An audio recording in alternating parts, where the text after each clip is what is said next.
ఆ నెక్స్ట్ విషయంలో వాళ్ళు మిమ్మల్ని చేయకూడదా? మేడం ఆ విషయంలో మిమ్మల్ని ఎంటైర్ సొసైటీ సపోర్ట్ చేస్తోందండి. ఒక ఏం ట్రైబల్ చేయట్లేదు ఉమెన్ సార్. గా మీరు మీరు చేస్తున్నది బయటకు వెళ్ళి చూడండి, మా డిపార్ట్మెంట్కి వెళ్ళి చూడండి. నన్ను నా వ్యక్తిగత విషయాల్ని, ప్రొఫెషనల్ విషయాల్ని జతపరిచి నన్ను ఎంత మానసికంగా నన్ను వేధిస్తున్నారనేది మీకు తెలుస్తుంది. మీరు ఇది అయిపోయినాక ప్రొఫెషనల్ విషయాలకు కూడా వెళ్ళండి సార్, మీకు కూడా తెలుస్తుంది.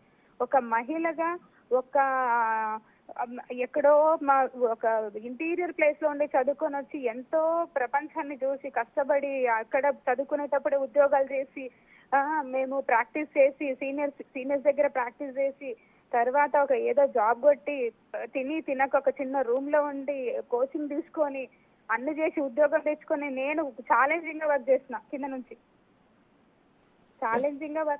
నేను వస్తే ఈ రోజు నేను అది చేసిన ఇది చేసిన అంటాను. నువ్వు సర్వే నెంబర్ తీసుకొని రా, వైజాగ్ లో ఒక్క గజం భూమి వదిలినట్టుగా ఒక సర్వే నెంబర్ తీసుకొని వచ్చి మాట్లాడాలా? బల్క్ మాట్లాడితే ఎట్లా? ఎవడు 5 లక్షలు తీసుకొనింది అన్నాడు. 5 లక్షలు తీసుకొనింటే ఎవిక్షన్ చేయించకుండా ఆగి ఉండేదాన్ని కదా. మొత్తం కొట్టి పడేసినాను నేను, వాడి బిల్డింగ్ అంతా కొట్టి పడేసినా నేను రైల్వే స్టేషన్ దగ్గర. ఏంటండి ఇదంతా? గవర్నమెంట్ ఉద్యోగం అన్నాక రకరకాల ఆరోపణలు వస్తాయండి. తప్పు చేసినా చేయకపోయినా లంచాలు తీసుకున్నాను ముద్ర అయితే ప్రతి ఒక్కరి మీద ఉంటుంది. మేము దాని జోలికి వెళ్ళట్లేదండి. అది మీ జాబ్కు సంబంధించిన వ్యవహారం. కలిపి మాట్లాడాలా? ఇప్పుడు ఆ రెండు సైమల్టేనియస్ గా నడుస్తున్నాయి కదా, రెండు కలిపి మాట్లాడాలి. మీరు రెండు తెలుసుకుని రెండు కూడా ప్రపంచానికి వినిపించండి నా గొంతుని. తప్పకుండా మేడం, తప్పకుండా. ఎందుకంటే ఒక ఉమెన్ ఆఫీసర్ ని ఏ విధంగా ఎందుకు మా డిపార్ట్మెంట్ మొత్తంలో 1000 మంది అబ్బాయిలు ఉంటే అందులో కనీసము 20 మంది అమ్మాయిలు ఉంటారు. దానికి ఆ అమ్మాయిల్ని కూడా ఇంత సతాయిస్తారా?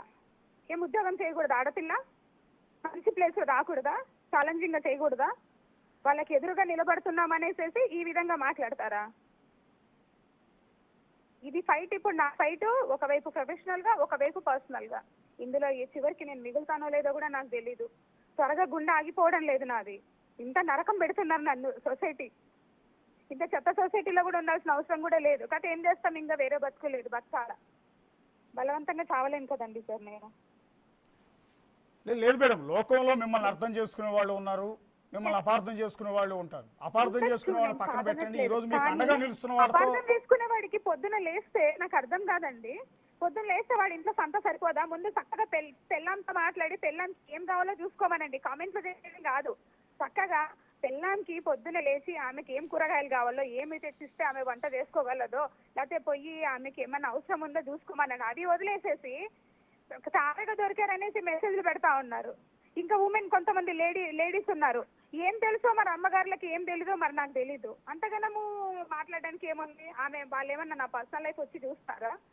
వాళ్ళు వచ్చి ఒక వారం రోజులు నాతో ఉండమనండి, తెలుస్తుంది ఎవరైతే మాట్లాడారు.